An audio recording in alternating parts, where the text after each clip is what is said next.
Sir quartz గనులే next target, Saidapuram mines మాట్లాడి. Quartz గనులు ఇవి రుస్తుం మైన్స్ అనే ఈ తెల్లరాయి, ఈ క్వార్ట్జ్కి ఇప్పుడు చాలా పెద్ద డిమాండ్ ఉంది. చైనాలో భారీగా చేస్తున్నారు. ఈ అనిల్ కుమార్ యాదవ్ మరి కొందరు దీంతో కాకాని గోవర్ధన్ రెడ్డి వీళ్ళు దీనితో బాగా సంబంధం కలిగి ఉన్నారని సోమిరెడ్డి చంద్రమోహన్ రెడ్డి చాలా రోజులుగా ఈ అంశం మీద లేవనెత్తుతూ ఉన్నారు. ఇప్పుడు 1 by 1 అయిన తర్వాత ఇప్పుడు అనిల్ కుమార్ యాదవ్ కాకానిని ఈ క్వార్ట్జ్ దాంట్లో ఫిక్స్ చేయడానికి ఫుల్గా ప్రయత్నాలు జరుగుతున్నాయి. నిన్న అనుకున్నాం కదా మనం వైసీపీ నేతలు వరుస కేసుల్లో ఈ కేసు ఉందని. అక్కడ ఈ రుస్తుం మైన్స్ అనేవి ముఖ్యమైనవే, అందులో వీళ్ళు అనిల్ కుమార్కు సంబంధాలు ఉన్నమాట కూడా నిజమే. కానీ నెల్లూరు జిల్లాలో ఈ గనులు అనేవి ఒక పెద్ద సమస్య అండి. ఉదాహరణకు 500 కోట్ల రూపాయల విలువైన నిల్వ ఉంది అక్కడ, దాని మీద నిర్ణయం చేయలేదు, అది అక్కడే ఉంచారు. అక్కడ 1500 కోట్ల ఆదాయం వచ్చేటటువంటి ప్లేస్ అది.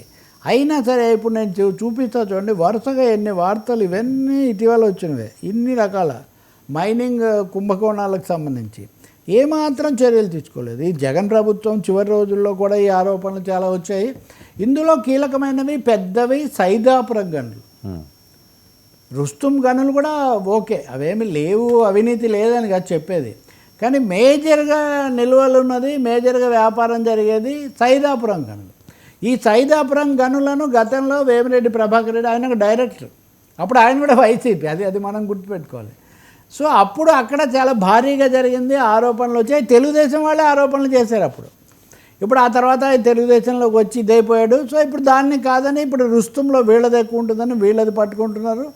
ఓవరాల్గా చూస్తే నెల్లూరు జిల్లాలో ఈ గనుల ద్వారా 1000 కోట్ల రూపాయలు గల్లంత అయిపోతున్నాయి. అంతేకాకుండా పర్యావరణానికి, అక్కడ పనిచేసే వాళ్ళకి సంబంధించి అనేక సమస్యలు, ఒక పెద్ద మాఫియా. ఈ మాఫియా నెల్లూరు రాజకీయాల్లో ముఖ్య పాత్ర వహిస్తుంది. ఇప్పుడు అనిల్ కుమార్ యాదవ్ మీదేమో ఆయన ఐ థింక్ రూప్ అని జిల్లా తెలుగుదేశం నాయకుడు మొదట ఆయన ఆరోపణ చేశారు, తర్వాత చంద్రమోహన్ రెడ్డి చేశారు. వీళ్ళేమో ఎదురుదాడి చేశాడు అనిల్ కుమార్ యాదవ్. మైనింగ్లో టీడీపీ మాఫియా ఎక్కువగా ఉంది, వాళ్ళని కాపాడడానికి మీరు మా మీద పడుతున్నారని అనిల్ కుమార్ చేశాడు. But all said and done ఇప్పుడైతే మటుకు ఫిక్స్ చేస్తున్నారు అనిల్ కుమార్ను, కాకాని ఈ రుస్తుం మైన్స్ కేసుల ఆరోపణల కింద వాళ్ళని పంపిస్తున్నారని. బట్ ఎక్కువ మంది స్థానికులు అడిగేది, కొంచెం పరిశీలకులు, మన మీడియా మిత్రులు, ఈ వార్తలన్నీ వచ్చాయి మీడియాలో విపరీతంగా. తెలుగుదేశంలోకి వాళ్ళు వెళ్ళకముందు రుస్తుం సంగతితో పాటు ఆ సైదాపురం మైన్స్ సంగతి కూడా తేల్చండి. రెండవది, అక్కడ ఇప్పటికే స్టాక్ ఉన్నది కాపాడబడుతుందా లేదా, అది దొడ్డిదా ఉన్నది అంతా ఎగుమతి అయిపోతే దానికి అది ప్రజలకు రావాల్సిన సొమ్ము కదా, 1500 కోట్ల దాకా. ఈ విషయాల మీద ఒక సమగ్రమైన పారదర్శకమైన సమాచారం అందుబాటులోకి తేవాల్సిన అవసరం ఉంది.